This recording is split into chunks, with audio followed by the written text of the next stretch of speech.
साथियों, जो 2 वर्ष की बेटी के साथ में जो जघन्य अपराध हुआ है, ये अपराध इतना जघन्य है कि जिस व्यक्ति ने अपराध किया है कि वो कितना शातिर अपराधी होगा कि जिस बेरहमी से उस बच्ची को मारा गया है। और उससे भी बड़े दुख की बात यह है कि 2-3 दिन इस घटना को हो गए हैं, अभी तक भी इस घटना का खुलासा नहीं हुआ है। हमें ऐसा लगता है कि उत्तर प्रदेश सरकार में अपराधी पल रहे हैं।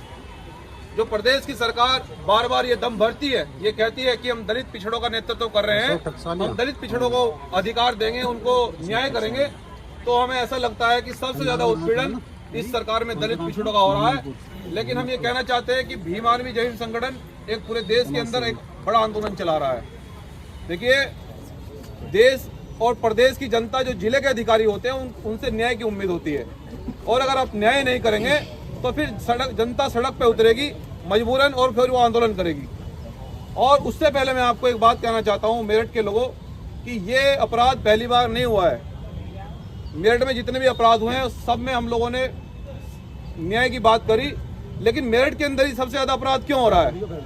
क्या आप लोगों ने सोचा है कभी कि हमें बाबा साहब और काशीराम साहब एक बात कहा करते थे कि पीटा कमजोर को पीटा जाता है, बलि जो है वो बकरे की दी जाती है, शेर की बलि नहीं दी जाती। तो ये जो शेर हाथी जैसा समाज सो रहा है, मैं आपसे कहना चाहता हूं कि अगर सरकार, अगर प्रशासन अगर न्याय नहीं करता है तो फिर यहाँ आने का काम करोगे नहीं करोगे बताओ? क्योंकि देखो, हम नहीं चाहते कि कल किसी और बेटी के साथ भी हो, और इन घटनाओं पर रोक लगनी चाहिए, क्योंकि जब तक आप घर से निकलकर इन घटनाओं का सामना नहीं करोगे, अपराधी को लगता है कि ये 2-3 दिन उछल कूद करते हैं, शांत हो जाते हैं। अब हमें शांत नहीं होना है। मंजीत भाई संघर्ष करें, हम तुम्हारे साथ हैं। जब तक बेटी को न्याय ना मिले तो हम यहाँ से हिलने वाले नहीं हैं। और जिलाधिकारी महोदय, हम आपसे न्याय की उम्मीद लेकर आए हैं। अगर आप न्याय नहीं करोगे तो भैया सरकार आपकी है, प्रशासन आपका है, आप हम पे लाठीचार्ज करवा दो, लेकिन हम संविधान को हाथ में लेकर बैठे हैं। जब तक न्याय नहीं मिलेगा, बेटियों के हत्यारों को जब तक आप सलाखों के पीछे नहीं पहुंचाओगे, जब तक हम यहाँ से हिलने वाले नहीं हैं। और ये बहुजन समाज के लोगों, आप भी यहाँ से संकल्प लेकर जाएं। अगर हमें प्रशासन न्याय की उम्मीद नहीं जगती है, कोई यह न्याय प्रिय कोई आश्वासन नहीं देता है प्रशासन, तो फिर तैयार करना महापंचायत जिलाधिकारी के ऑफिस के सामने होगी। और इस बार सुनो, बैठ जाओ माता जी, आ जाओ। अब ये एक पीड़ित परिवार हो रहा है। कल एक हमारे भाई को गोली मारी। माता जी बैठ जाओ, आ जाओ भैया, बैठ जाओ, आप बैठो यहाँ माता जी, बैठ जाओ माता जी, ये बैठ जाओ बहन, बैठ जाओ। अब ये परिवार एक और आ गया है। इस परिवार के व्यक्ति को कल गोली मारी गई है, उसमें भी अब तक कोई स्पष्टीकरण नहीं आया। तो हम ये कहना चाहते हैं कि जिस प्रकार से गोलियों से हम लोगों को भूना जा रहा है, गाजर मूली की तरह काटा जा रहा है, कब तक सहन करोगे? क्या हम लोग गाजर मूली की तरह कटने के लिए पैदा हुए? नहीं।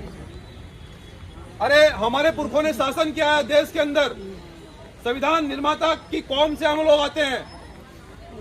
हमें इस अपराध का सामना करना पड़ेगा, और सब लोग संविधान को हाथ में लेकर, देखो इस बार हम सरकार का ऐसा इलाज करेंगे कि ध्यान रखेगी सरकार भी। मैं आपसे वादा कर रहा हूं मेरठ की धरती पर, क्योंकि हम स्वाभिमानी लोग हैं। हम लोग देश के अंदर, फिर से बता रहा हूं कि एक बड़ा आंदोलन चला रहे हैं।